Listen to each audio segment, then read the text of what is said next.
영국, 스페인, 포르투갈, 이탈리아, 그리스. 이름만 들어도 바다 냄새가 느껴지는 나라들이죠. 하지만 이상하게도 유럽에서는 바다가 식탁 위에 거의 오르지 않습니다. 대형마트의 생선 코너도 작고 식당의 메뉴에서도 해산물은 한쪽 구석에 밀려 있습니다.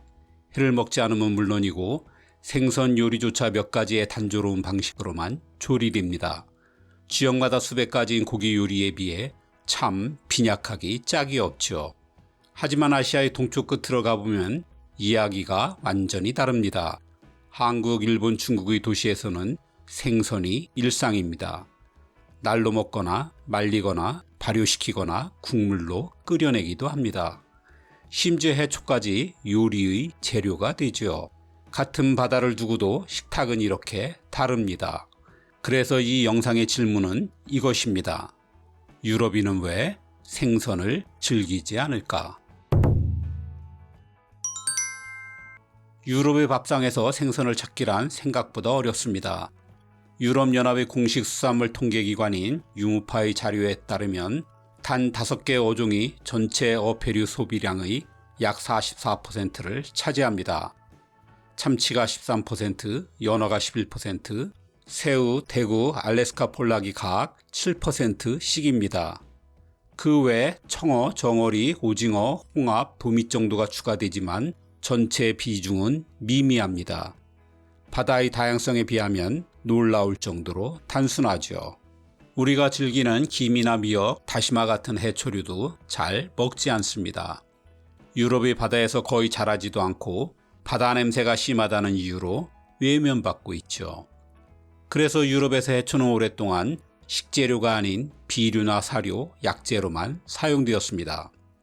최근 들어 아시아 식문화의 영향으로 이를 즐기는 사람들이 늘고는 있지만 일반적이진 않습니다. 대륙을 비교해보면 더 확연해집니다. 유엔 식량 농업기구에 따르면 세계 수산물 소비의 약 3분의 2가 아시아에서 이루어집니다.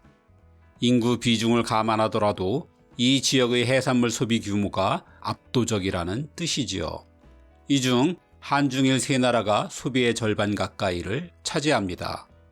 유럽과 북미, 오세아니아 전체를 합한 서구 세계가 아시아 하나보다 생선을 훨씬 적게 먹는 셈입니다. 이렇듯 유럽은 풍요로운 해안을 가졌지만 먹거리로서의 바다는 놀라울 만큼 단출합니다. 유럽의 식탁에서 바다가 멀어진 이유는 여러 개가 있습니다. 그 시작은 바다 자체입니다. 유럽 북부의 대서양은 처음부터 인간의 불친절한 바다였습니다. 거칠고 차갑기로 악명 높죠. 북대서양의 겨울 평균 파고는 5m를 넘고 폭풍이 몰아칠 때는 20m 이상으로 치솟습니다. 바람은 시속 60km를 넘나들고 파도는 사방에서 몰아칩니다. 해안에서 조금만 벗어나도 수심이 급격히 깊어져 조업이 어렵고 조류 방향도 종잡을 수가 없죠.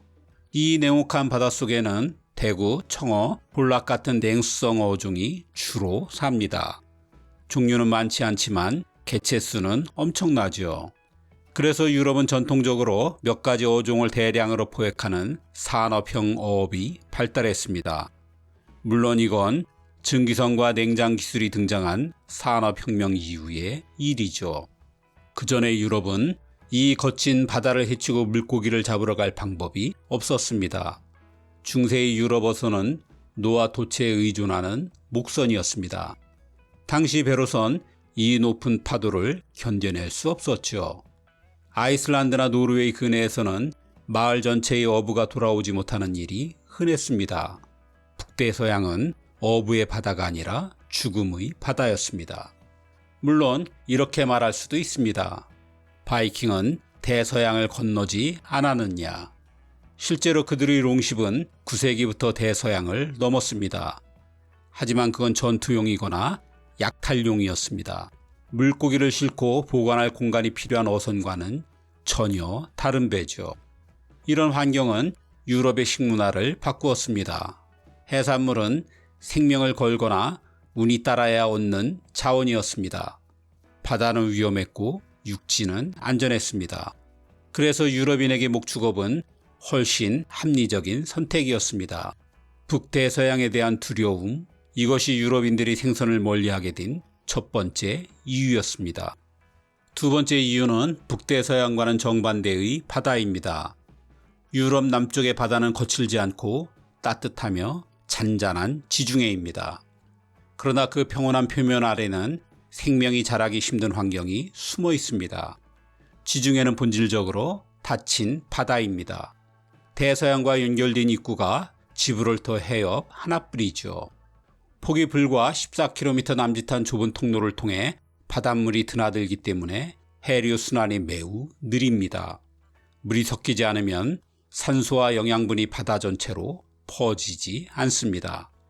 여기에 더해 지중해 연안에는 큰 강이 거의 없습니다. 프랑스의 론강, 이탈리아의 포강을 제외하면 대부분의 하천은 짧고 경사가 급해 바다로 곧장 흘러듭니다. 육지에서 흘러드는 퇴적물과 영양분이 절대적으로 부족하죠. 영양분이 적으면 플랑크톤이 줄고 플랑크톤이 줄면 작은 물고기와 큰 물고기 모두 감소합니다. 기후적 조건도 불리합니다. 지중해는 증발이 많고 비가 적어 염도가 높습니다. 수온이 높으면 물속에 녹아있는 산소가 줄어듭니다. 그래서 큰 물고기가 살기 어렵습니다. 멸치, 정어리, 도미, 농어, 오징어 정도뿐이죠. 종류도 적고 개체수도 한정적입니다. 이런 이유로 지중해는 예쁘지만 먹을 게 없는 바다입니다. 지중해에서 낚시하는 걸 보기 힘든 이유가 이것이죠. 유럽이 생선을 다양하게 먹지 않는 건 입맛의 차이가 아니라 바다의 차이에서 비롯된 결과라 할 수 있습니다. 세 번째 이유는 바다와 육지가 맞닿는 지점에 있습니다. 유럽의 바다에는 갯벌이 거의 없습니다. 강이 짧고 해안선은 급경사입니다. 밀물과 썰물이 드나드는 넓은 갯벌 대신 절벽과 모래사장이 이어집니다. 바다와 육지가 부드럽게 맞닿는 완충지대가 없는 것이죠. 갯벌은 단순한 진흙이 아닙니다. 강에서 흘러온 흙과 영양분이 쌓이고 밀물과 썰물이 산소를 공급하면서 미생물, 조개, 게, 새우, 작은 물고기들이 살아가는 생태계의 시작점입니다. 플랑크톤이 자라고 그걸 먹는 작은 생물들이 늘어나면서 먹이 사슬이 촘촘해지죠. 갯벌은 바다의 부화장이자 먹이 공장입니다. 동아시아의 바다는 이 조건을 모두 갖추고 있습니다. 강이 길고 조수간만의 차가 크며 대륙붕이 넓습니다. 한반도의 서해, 중국의 연해, 일본의 내해 같은 지역은 수심이 얕고 강에서 흘러드는 퇴적물과 영양분이 풍부합니다. 밀물과 썰물이 하루 2번씩 드나들며 산소와 영양을 순환시킵니다. 수많은 해양 생물이 자라는 천연의 인큐베이터죠. 이런 환경이 동아시아의 식생활을 풍요롭게 만든 셈입니다. 반면 유럽의 해안은 사정이 다릅니다. 파도가 거세고 밀물과 썰물의 변화가 작아 진흙이 쌓이기 어렵습니다. 퇴적물이 쌓일 틈이 없으니 생태계도 단순해집니다. 네덜란드와 독일 사이의 와데네가 그나마 예외지만 규모가 작고 생산성이 낮습니다. 그곳은 철새가 머무는 땅일 뿐 인간의 먹거리에는 별 도움이 되지 않습니다.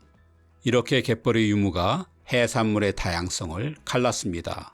하지만 시선을 바다에서 땅으로 돌려보면 또 다른 이유가 있습니다. 유럽은 애초에 바다에 의존하지 않아도 충분히 풍요로웠던 땅이었습니다. 유럽은 대륙형 문명입니다. 사람들이 대부분 내륙에 살았고 바다와 멀리 떨어진 지역이 많았습니다. 예전에는 물류가 발달하지 않아 바다에서 잡은 생선을 신선한 상태로 옮기기가 어려웠죠. 그래서 자연스럽게 고기와 유제품, 곡물이 식사의 중심이 되었습니다. 지금도 중앙 유럽이나 동유럽의 식사에선 육류가 압도적입니다. 사실 인간은 본능적으로 고기에 끌리는 존재입니다. 고기는 단백질과 지방, 철분, 비타민이 압축된 완전 식품이죠. 게다가 조리하지 않아도 먹을 수 있고 포만감도 큽니다. 인류학적으로 보면 인류의 조상인 호모 에렉투스가 고기를 섭취하면서 뇌가 커졌다는 연구도 있습니다. 인간이 고기를 좋아해서 진화한 게 아니라 고기를 좋아하도록 진화했기에 생존에 유리했던 건지도 모르겠습니다. 하지만 많은 지역에서는 고기가 풍족하지 않았습니다. 육상동물은 개체수가 적었고 사냥은 위험했습니다. 그래서 인류는 지역 환경에 맞는 단백질원을 찾았습니다. 농토가 좁고 목축이 어려운 동아시아에서는 바다가 그 대안이 되었죠. 한국, 중국, 일본은 바다가 가까운 해양형 문명입니다. 도시들이 해안선을 따라 형성되어 있고 어획물이 빠르게 유통됩니다. 생선을 날로 먹거나 굽고 조리고 절이는 다양한 해산물 조리법이 그래서 만들어졌죠. 반대로 고기가 풍부한 지역에서는 굳이 바다로 나갈 이유가 없었습니다. 유럽의 평야, 북미의 대평원, 남미의 팜파스처럼 목축이 가능한 지역에서는 육류가 훨씬 안정적인 자원이었죠. 바다는 계절과 기후에 따라 조업이 불가능할 때가 많았고 잡은 생선을 오래 보관하기도 어려웠습니다. 대륙에서의 해산물은 자연히 주변부의 음식이 되었습니다. 지금도 상황은 비슷합니다. 미국, 아르헨티나, 호주처럼 고기 생산이 쉬운 나라들은 여전히 해산물을 많이 먹지 않습니다. 즉, 유럽이 생선을 덜 먹게 된 건 바다가 부족해서가 아니라 바다에 나가지 않아도 될 만큼 육지에서 이미 충분히 풍요로웠기 때문입니다. 유럽인들이 생선을 꺼린 데는 비린내의 문제도 있습니다. 유럽의 바다는 차갑고 염도가 높습니다. 이 환경에서 자라는 물고기들은 살아남기 위해 특별한 화학적 적응을 해왔습니다. 차가운 바다에서 사는 물고기들은 세포가 얼지 않도록 보호물질을 만들어냅니다. TMAO라는 물질이죠. 이 물질이 생선 특유의 비린내를 내는 주범입니다. 염도가 높은 바다에서도 비슷한 일이 일어납니다.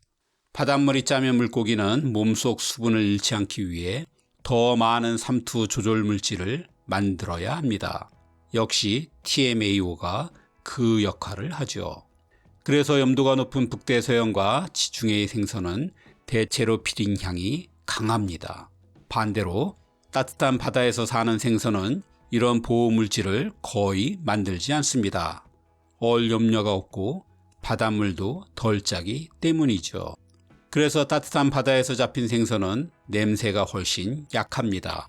우리가 회로 즐기는 광어, 우럭, 도미, 농어 등이 그런 물고기죠. 이처럼 유럽의 바다는 생선을 신선하게 먹기 어려운 환경이었습니다. 잡은 즉시 손질하지 않으면 악취가 진동했습니다. 냉장 기술이 없던 시절에는 더욱 그랬습니다. 그래서 유럽의 생선 요리는 대부분 소금과 레몬, 약간의 허브를 곁들인 구이나 훈제입니다. 맛을 더하기보다는 냄새를 감추는 조리법에 치중하는 것이죠. 유럽이 생선을 즐기지 않게 된 마지막 이유는 종교와 문화의 유산에 있습니다. 유럽에서 생선을 본격적으로 먹기 시작한 시기는 중세 가톨릭 시대였습니다. 그러나 그 시작은 미식이 아니라 의무였습니다. 가톨릭 사회에는 금 6일이라는 규정이 있었습니다. 예수가 십자가에 못 박힌 날을 기리기 위해 매주 금요일에는 고기를 먹지 않았습니다. 부활절을 앞둔 사순절 동안도 마찬가지였습니다. 고기가 피와 육체, 욕망을 상징했기 때문이죠. 그래서 사람들은 고기 대신 생선으로 단백질을 보충했습니다. 하지만 생선은 어디까지나 대체식이었을 뿐 즐거운 음식은 아니었습니다. 이런 인식은 조리 방식에도 그대로 드러났습니다. 고기 대신 뭘 먹을까가 요리의 출발점이었기 때문에 생선을 어떻게 맛있게 만들지 고민할 이유가 없었습니다. 비린내만 없애면 그만이었죠. 이후 오랫동안 유럽의 식탁에서 생선은 필요할 때 먹는 음식, 고기는 기쁠 때 먹는 음식이 되었습니다. 이 전통은 지금도 남아 있습니다. 크리스마스나 축일에는 고기 요리가, 사순절 같은 단식 기간이나 금요일엔 생선 요리가 올라오죠. 여기에 사회적 요인도 겹쳤습니다. 고기는 부와 권력의 상징이었습니다. 사냥이 귀족의 특권이었기 때문에 고기를 먹는 행위 자체가 신분을 드러냈습니다. 반면 신선한 생선조차 구하기 어려웠던 평민은 염장하거나 말린 생선을 먹을 수밖에 없었습니다. 이게 오랫동안 이어지면서 생선은 가난한 자들이나 먹는 냄새나는 음식으로 인식이 굳어졌습니다. 그 문화적 기억이 지금까지 남아 생선을 특별히 선호하지 않는 배경이 된 것이죠. 다시 정리하자면 유럽의 바다는 차갑고 거칠었습니다. 지중해는 아름답지만 비어 있었습니다. 갯벌은 생명을 키우지 못했습니다. 육지는 이미 풍요로워 바다에 의존할 이유도 없었습니다. 여기에 종교와 신분이 더해지며 생선은 절제와 가난의 상징이 되었습니다. 그렇게 자연의 조건, 인간의 조건, 문화의 기억이 겹치며 유럽의 식탁은 점점 바다에서 멀어졌습니다. 반면 아시아의 바다는 따뜻하고 얕으며 비옥했습니다. 강이 흙과 영양분을 실어 나르며 바다의 생명을 불어넣었고 사람들은 그 바다와 함께 살아왔습니다. 그래서 동아시아의 식탁은 바다의 연장선이 되고 유럽의 식탁은 육지의 연장선이 된 것입니다. 이렇게 유럽은 육지의 풍요를 먹었고 아시아는 바다의 풍요를 먹었습니다. 그래서 유럽에서 생선은 메인이라기보단 고기 요리의 곁다리 같은 존재입니다. 이런 차이들이 오늘날 두 대륙의 식문화, 요리법, 심지어 미각의 세계까지 갈라 놓았습니다.